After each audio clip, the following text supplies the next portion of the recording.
It's been a few episodes now, but for those listening for the first time, I have my first sponsor, and I could not think of a better one than mempool.space, a fantastic Bitcoin block explorer. Mempool Space is becoming much more than your traditional block explorer.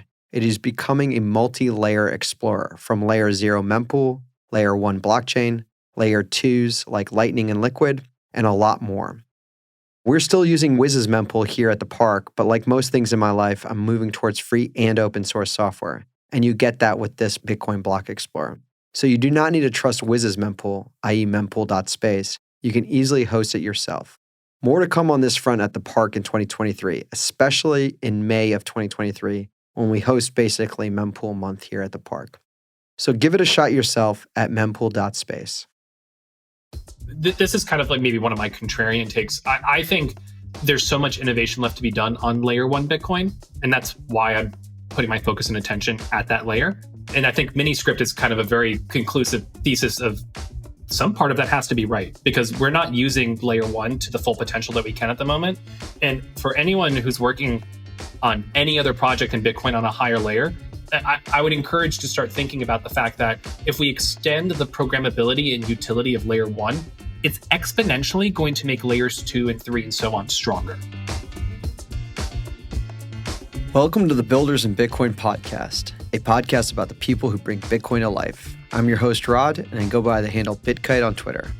My guest this week is Rob Hamilton, co-founder and CEO of AnchorWatch, a company offering game-changing insurance and risk management products to help Bitcoiners protect their coins while holding their own keys. In this episode, we discuss and dig into the importance of de-risking and stimulating economic activity, where the insurance industry is today, what Miniscript is and how AnchorWatch is using it, and a lot more. I really enjoyed my conversation with Rob, and I hope you will too. So let's just jump right into it. Rob Hamilton, how the heck are you? Doing great, Rod. How are you? Good, good. Am I coming in okay, buddy? Loud and clear. Perfect. First off, I can't wait to see you here in Nashville, Tennessee, hopefully in the near future. But we're not here to talk about Nashville or the South. We're here to talk about your amazing tweet thread and what you've been working on so passionately behind the scenes that you just recently announced. Yeah, I'm really excited to talk about it. Awesome. I actually, jumped the gun even on my own podcast. I realized that when we were chatting, you were a poker player, right? Was that your background? Yeah. So it wasn't a full-time living. I went to school and I got a degree in math and economics, and I always was very interested in game theory and probability and stats, which complemented very well with learning how to play poker. So I was never a full-time grinder, but I would say a strong hobbyist that that had regular cashes and I would say a profitable player for sure. Yeah, I think those are few and far between, to be honest with you. And believe it or not, I put myself in that category as well. I actually had to play online poker, six-handed games, 4 or 6 tables each, and just grinded my way through paying for graduate school.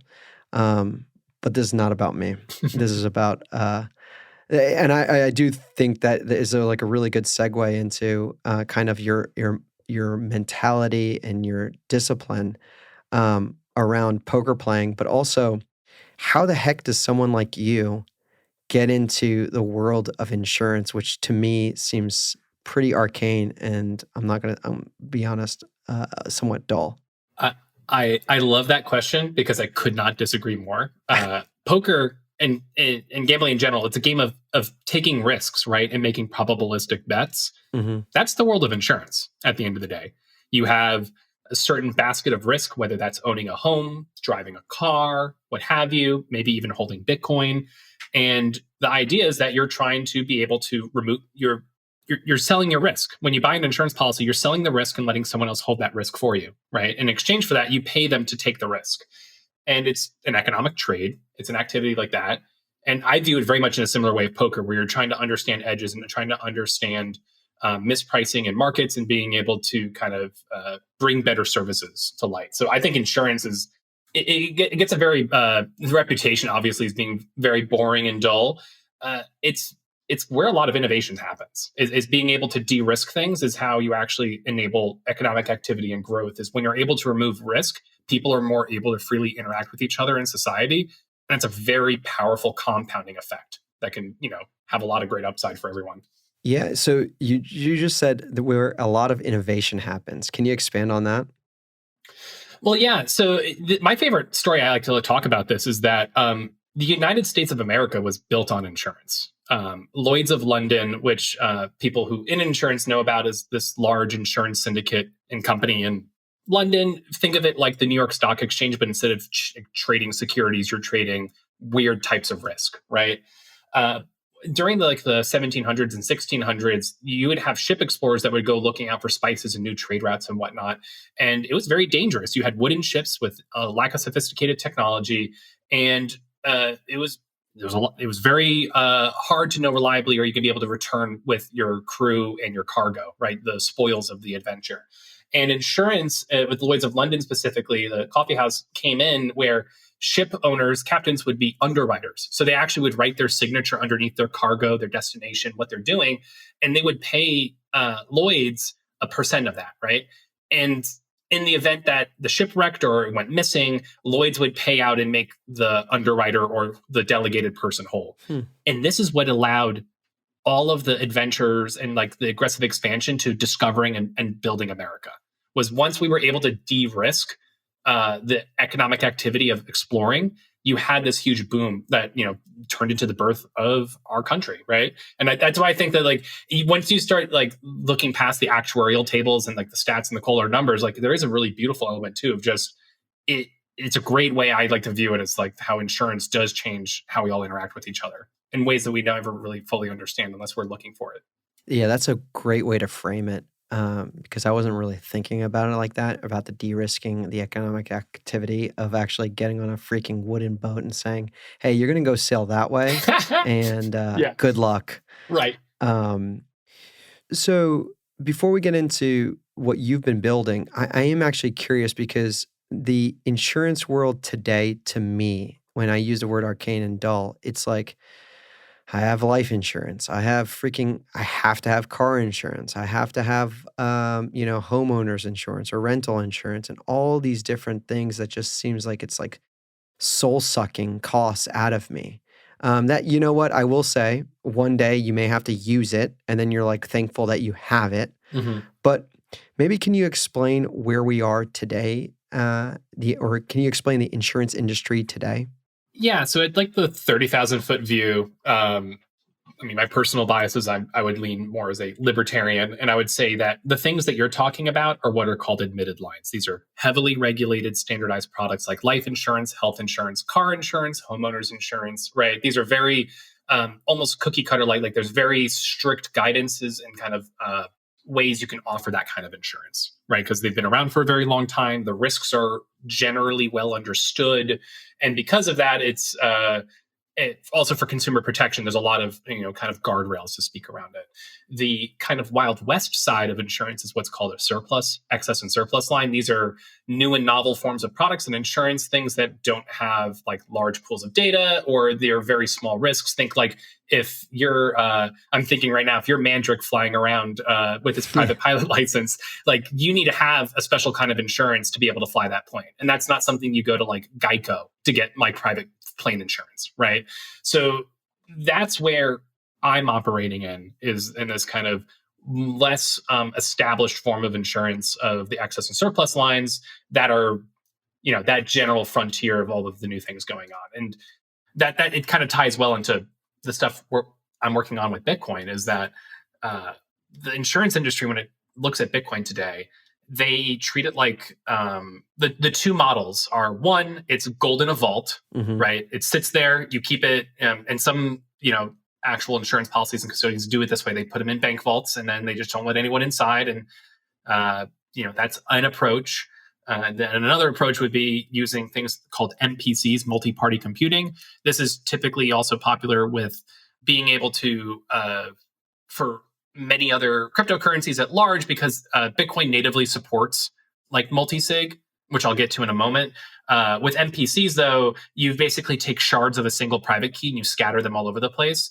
And the trade-off with that is that to actually be able to produce a signature, let's say I'm withdrawing from a custodian, they need to do many rounds of computation from these different computers. But since you have to do lots of rounds of computing, it always has to be connected to the internet, and you have to use these things called HSMs, hardware security modules, that are specialized just for this one economic activity of sharding private keys and signing. And because of that, there's a huge misprice in the market. Because there's a big opportunity in that Bitcoin can do better than both of those things, right? You don't have to keep all of your keys in one place. You don't have to shard a single private key and put it all over the place. Like, you're introducing cyber risks, you're introducing centralized points of failure if your one bank vault has a problem. And Bitcoin's much more robust than that. And we're able to do better than that. And that's kind of, I see as the larger opportunity of how we can transform insurance and the little corner I play in when it involves Bitcoin. I freaking love that. And I'm going to go deep into this section. But you mentioned, and by the way, I love podcast guests that actually teach me something new, which is all the time. The admitted lines versus the excess and surplus lines. I think that's, if I got that right. Yeah. The excess and surplus lines. So, quick tangent. So, is this the world now that for Bitcoin mining, these new insurance providers are playing in as well? That's really interesting. Yeah, so I've had a couple conversations with players that are operating with the Bitcoin mining property insurance space. I can't speak to specifics because I'm not a commercial Bitcoin miner. I haven't looked at those policies or seen those pitch decks, but I would be so bold to assume that they're probably insuring it closer to like a generic data center, right? Yeah. Where you already have property insurance for data centers, and that's not really like a new and novel thing. That's a great question, though, that I should understand the exact mechanics of how those policies are being offered. Got it. Speaking as a Bitcoin miner, I'm very interested to learn more on this front. That's for sure. Yeah. So you're playing in this world and going from the admitted lines of like the regular insurance of like life insurance, car insurance, and so on, and then now playing in this excess and surplus lines. So I guess why now, out of curiosity? So it's interesting that you asked that. The company AnchorWatch, which, to kind of give a nod, the name is actually by American Hodl was helping me kind of come up with the naming for it. And the name AnchorWatch, it's an old nautical term. Uh-huh. It refers to the crew of sailors who watch the ship at night while you're at anchor. And that was our idea of, you want someone watching over you, making sure you're safe, with your most important thing, your Bitcoin, your money, right? And the timing of this, to go a little bit into just my background, was I was previously a consultant and data scientist at IBM, did a lot of amazing, fun, great work there. And I was working very hard. I decided to step away from that to spend time with my family. I had 2 young kids, and I wanted to spend, a little bit of time with them, while they're that age. And after a year, I started getting the itch, thinking I wanted to start getting back into, working and doing something. And I've been in Bitcoin since 2013.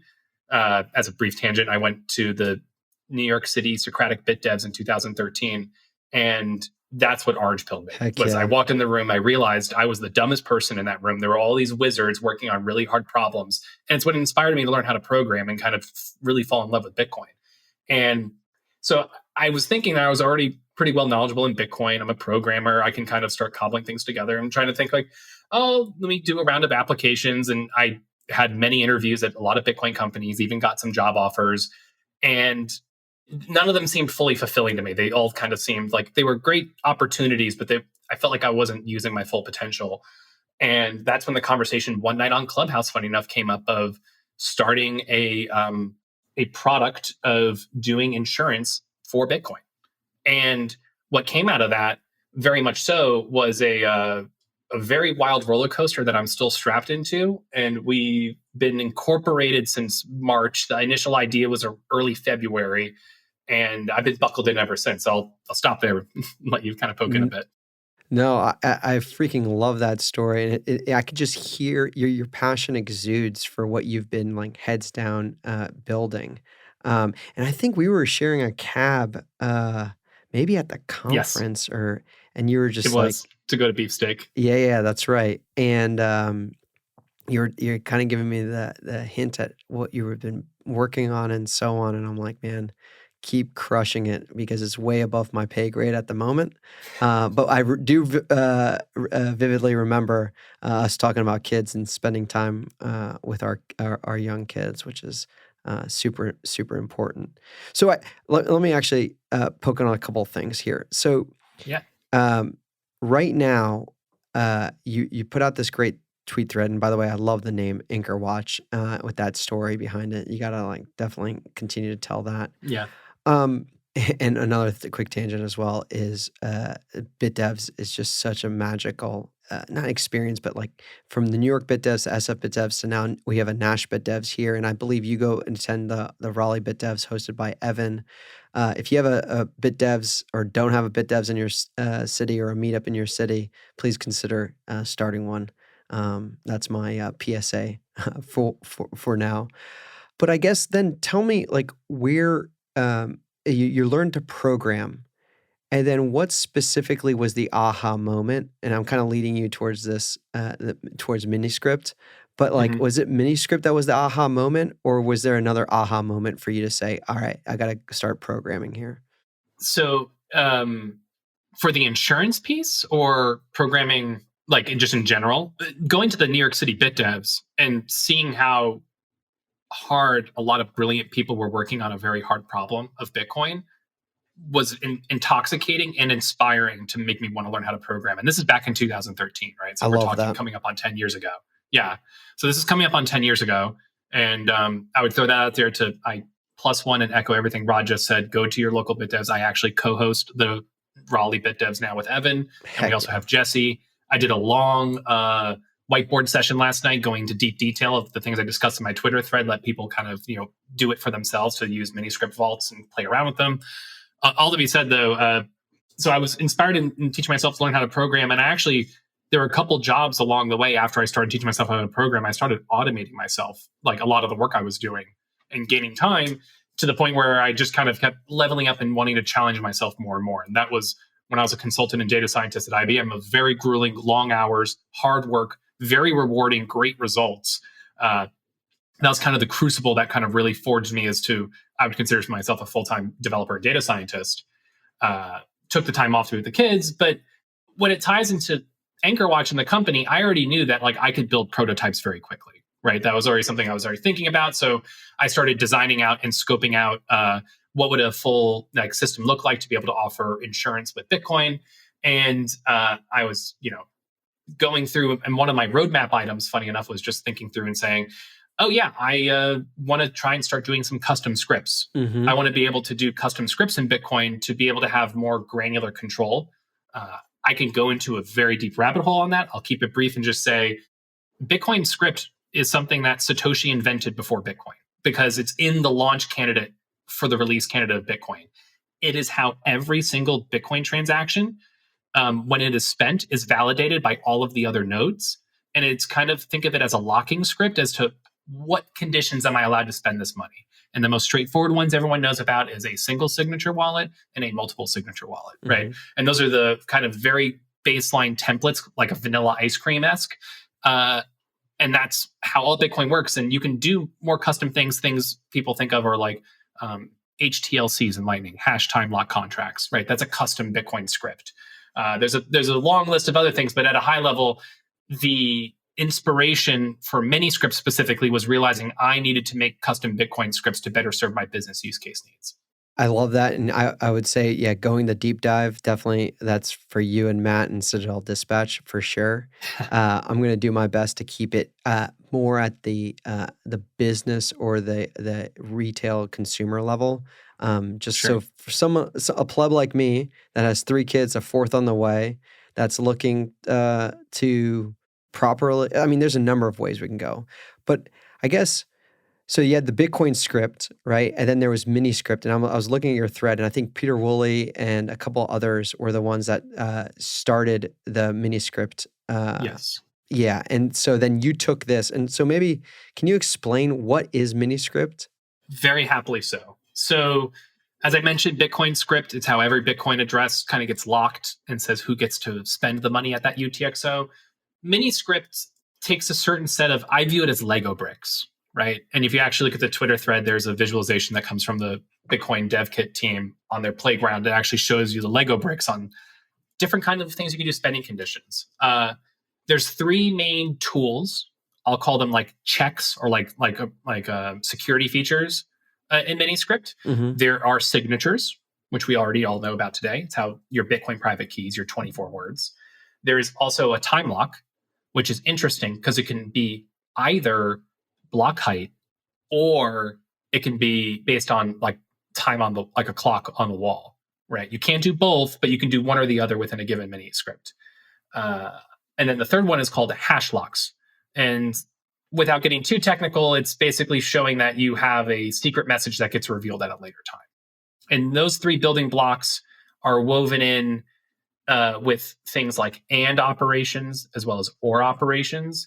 And once you take these basic building block primitives, you can go very deep in detail. And as you mentioned, this project originally started in 2018 on a Blockstream. This is Peter Willa, Andrew Polstra, and Sanket have been working on it for 3-4 years. It's been slowly working its way towards integration with Bitcoin at large.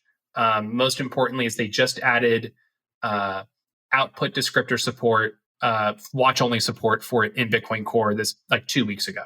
So it's been sitting there. It's kind of in the wings, ready to be used. And yeah, that's kind of like at a very high level. I would just say view it as Lego bricks where you could do much more complicated and much more involved and nuanced signing procedures for your Bitcoin. And what I like to say is you could do some weird stuff. Yeah. Which I'm curious to know from your point of view, because and I'll zero in on time locks because I think that's so cool. It's like it's something that happens at a specific block height or our fiat clock time. Yes. What's one weird example of something that somebody could possibly do? So we've already been joking around thinking of American HODL wants to lock a coin up till block height 6.15 million. That's just he said he'll send it to his grandchildren to buy his great descendants to buy planets with, was his position on it. But on a serious note, I think there's some really cool things you can do here. They're not even weird. I think these are going to be standard normal practices in 5 years in Bitcoin. Going from single sig to multi-sig was a huge step function in being able to transform how we hold our money.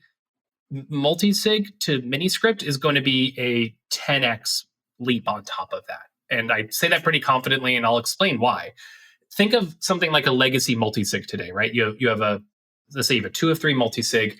Each key is equal, right? So with each key being equal, I think as a sovereign individual, like that use case can make sense. I have a key at my house. Maybe I have a key at a bank deposit vault. And maybe I keep a key with my lawyer on the other side of the country. That seems reasonable because they're really my relationship. But once you get to like corporate governance levels of large sums of money, you don't want to have the senior developer who has a key and the chief legal officer with a key to run off with the money and leave the CEO with no money, right? Like, so that instantly kind of calls out some interesting like problems. Miniscript addresses this though, because you can have things like, this key holder must sign to move the money. And when you think about that for a moment, that changes the relationship. While you have many signers that participate, you have a hierarchy of which signers are more important than others, which very fundamentally changes how we view some of these custody models. Additionally, and this is the example I go through in the thread, you could have a 3-key situation where you have a customer, a lawyer, and a custodian, right? And you could have it such that the customer has to always sign. The lawyer and the custodian are unable to encode in the Bitcoin script, unable to spend the money without the customer signature, right? You could do this also in a way where you can use the time locks for what I call like a sovereign veto.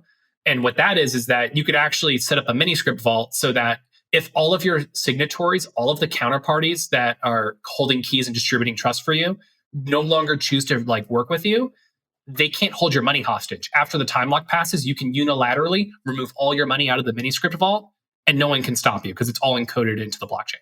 Man, do you want to talk about game theory? Like you and whiteboarding out? Yeah, well, I'm even just thinking about all the different scenarios, right? Where the what if scenarios in terms of trusting. And by the way, you mentioned like larger corporations. One thing I get stuck on, or prior to how you were explaining this, was they're just individuals they have signing processes internally.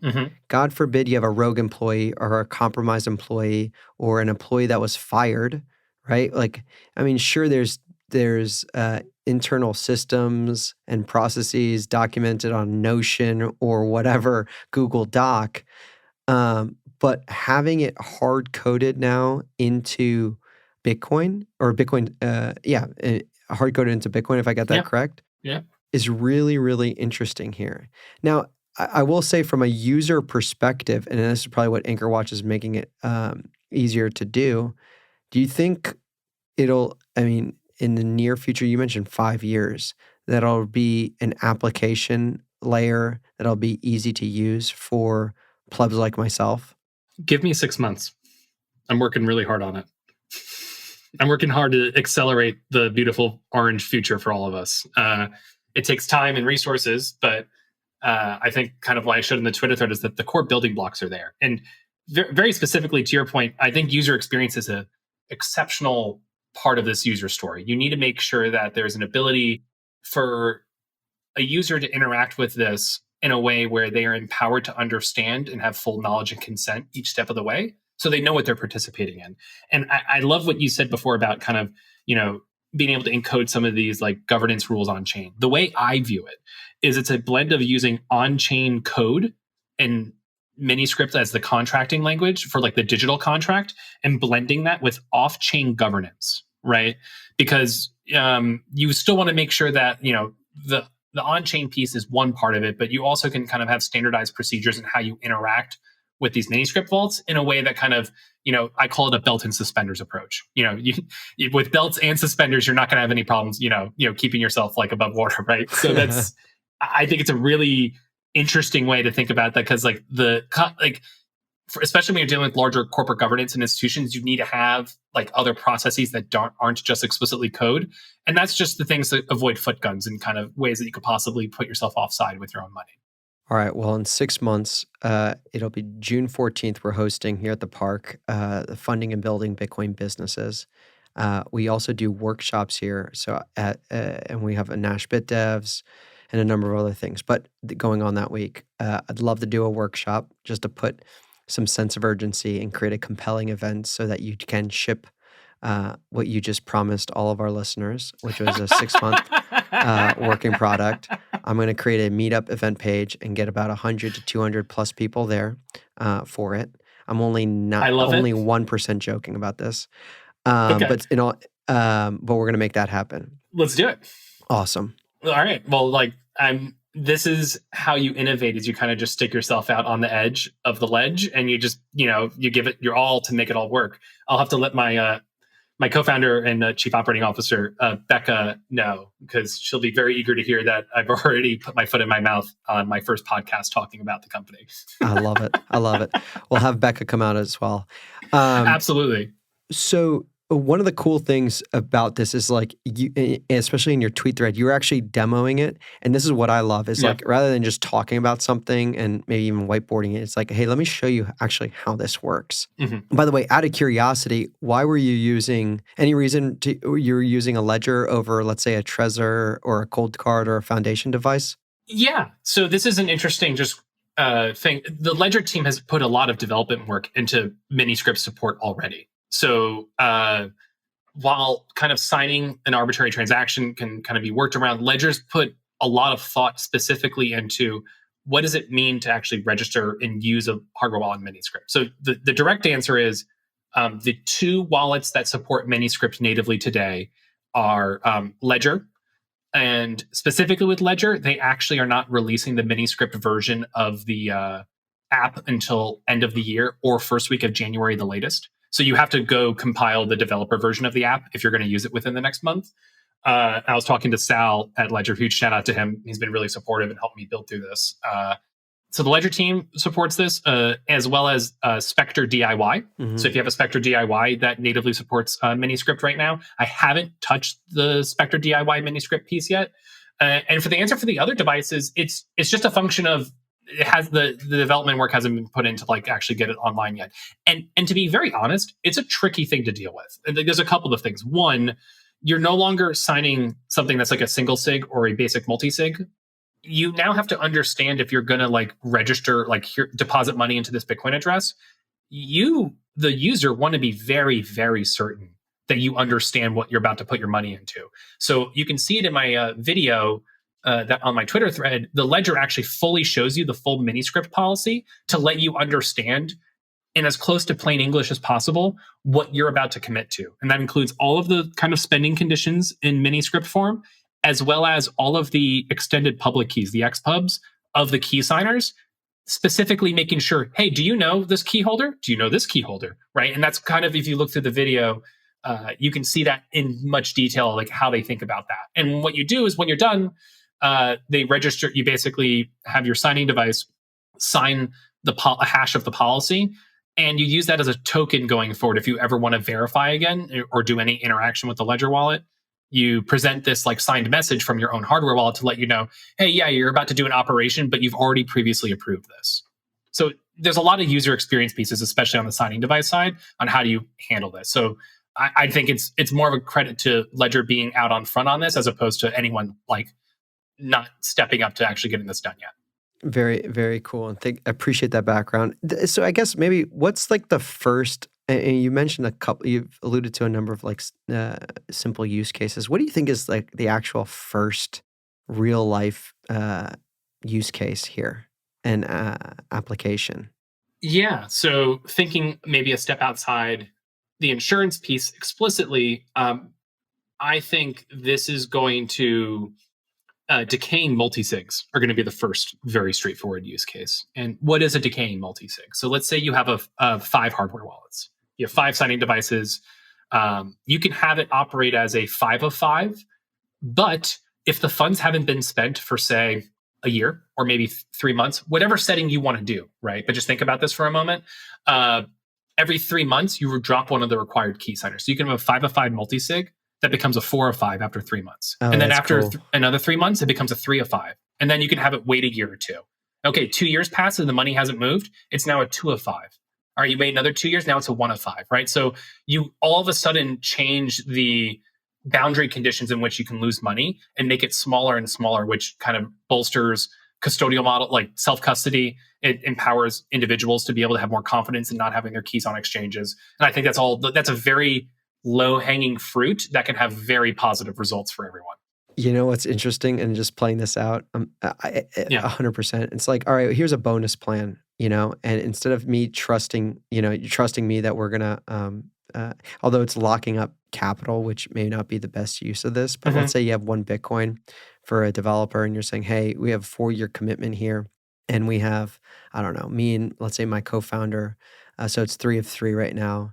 And after the 3-year period of time, or maybe there's a waterfall aspect of like, every 10 million sats are goes to a 1 of 3, and he or she is able to spend or sign and move it to whatever wallet they want to use it. That's just something that popped into my head, is around capital incentives around work that can be more transparent and gives more control to the user that is actually doing the work. I 100% agree. Escrow is like this general bucket that I've put some thought into, and 100% agreed. Going to be a very big piece here. And I think this is kind of like maybe one of my contrarian takes. I think there's so much innovation left to be done on layer 1 Bitcoin. And that's why I'm putting my focus and attention at that layer. It's very contrarian opinion. And I think Miniscript is kind of a very conclusive thesis of some part of that has to be right, because we're not using layer 1 to the full potential that we can at the moment. And for anyone who's working on any other project in Bitcoin on a higher layer, I would encourage to start thinking about the fact that if we extend the programmability and utility of layer 1, it's exponentially going to make layers 2 and 3 and so on stronger. And I think this is going to be a very big unlock over the next 5 years. Like I said, I think there's going to be, I saw someone say it on Twitter, I forgot who, that there's going to be a Cambrian explosion of new companies that are being built on, having more dynamic relationships for layer 1 Bitcoin than just single sig or legacy multi-sig. This is going to be very transformative for the entire development ecosystem, and everyone's going to win from it. freaking love that. Now, let me ask you, and by the way, escrow is really interesting Yeah. because you're removing, in the way you've been explaining the decaying multisig, which is now something I'm going to be adding to my vernacular. You're removing the need for human trust, and you're just saying, "Hey, here's what we've outlined, and we're going to put it into Bitcoin, and then execute based on time, whether that's the block height or the actual time, or and then we can go on the hash lock as well." But let me ask you a business and somewhat personal question. Like, how do you envision making money with your AnchorWatch? Yeah. So, I mean, at the end of the day, insurance company gathers premiums, right? They pay out claims, and then the net of that is profit, right? So, this is a very direct relational understanding of like, how do we make money as an insurance company? Well, we sell insurance and we, get a percentage of the premium of profit, right? So that I don't. There's a lot of branches. Maybe you want to take that conversation, but it's a very direct understanding of like the monetization. I love that. And no, and in clear value for value monetization, such on these different use cases. Like I look at what you're building, Rob, and it's similar to what Sam over at Hoseki. You guys are building a new platform within the Bitcoin space. He's innovating on more on the proof of assets or proof of reserves, where you guys are in the next generation or the next step up from collaborative custody and ownership, and really empowering, again, my cursory understanding right now, and this is probably not a good way of explaining it, but empowering the individual and businesses to do more together with Bitcoin. I would totally agree with that. I think you've ever seen that it's an old, maybe it's a Far Side cartoon, but it's all of these doctors wearing blindfolds and they're touching different parts of the elephant and they're trying to understand like, oh, it's a hose, like, oh, it's a brush, right? Because like the tail and the trunk, and like Bitcoin, it exists.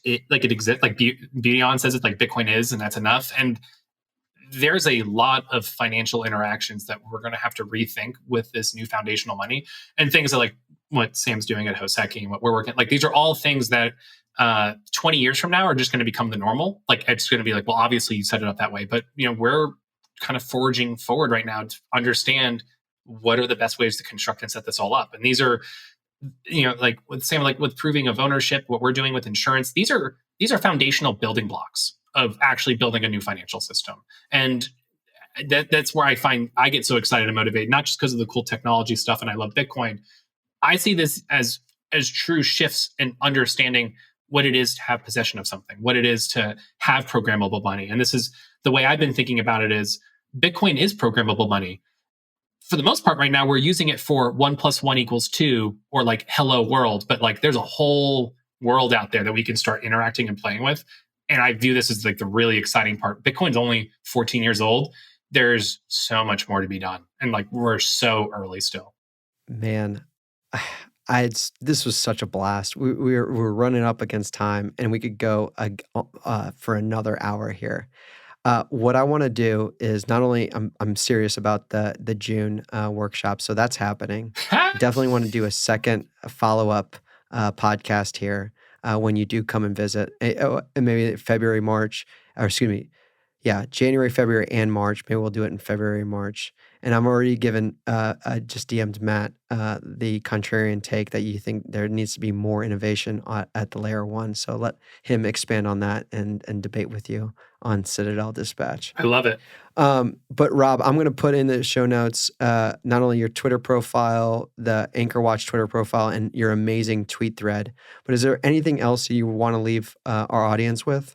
No, this has been a great conversation, Rod. Always enjoy talking to you. And if anyone wants to reach out to me, my email is rob@anchorwatch.com. If you're interested in learning more about the wallet we're building, we're calling it Trident Wallet. That's going to be having a lot of this native stuff out of the box with decaying multisigs, all of the Miniscript support, with kind of a little bit of an opportunity for you to also kind of mess around with your own test scripts and kind of play around on testnet. That'll all be supported. Go to anchorwatch.com, drop in your email, and we'll let you know when we're ready to start doing some testing. Rob, thank you so much for spending time with us. This was an absolute honor, man. Pleasure being on. Cheers. Hey everyone, I hope you enjoyed my conversation with Rob as much as I did. The way Rob and the AnchorWatch team are leveraging the power of Miniscript to innovate on layer 1 of Bitcoin and offer peace of mind to Bitcoiners everywhere is truly impressive. If you're enjoying the pod and want to automatically stay up to date, please like and subscribe in your favorite podcasting app. And make sure auto download is on. This would also mean the world to me. Lastly, come visit us in Nashville at Bitcoin Park. The Bitcoin community here in Nashville goes stronger by the day. We hinted at a number of events, pop-ups, workshops, meetups, and even launched Nash BitDevs here at the park. And 2023 is just around the corner, so stay tuned for more info on upcoming events.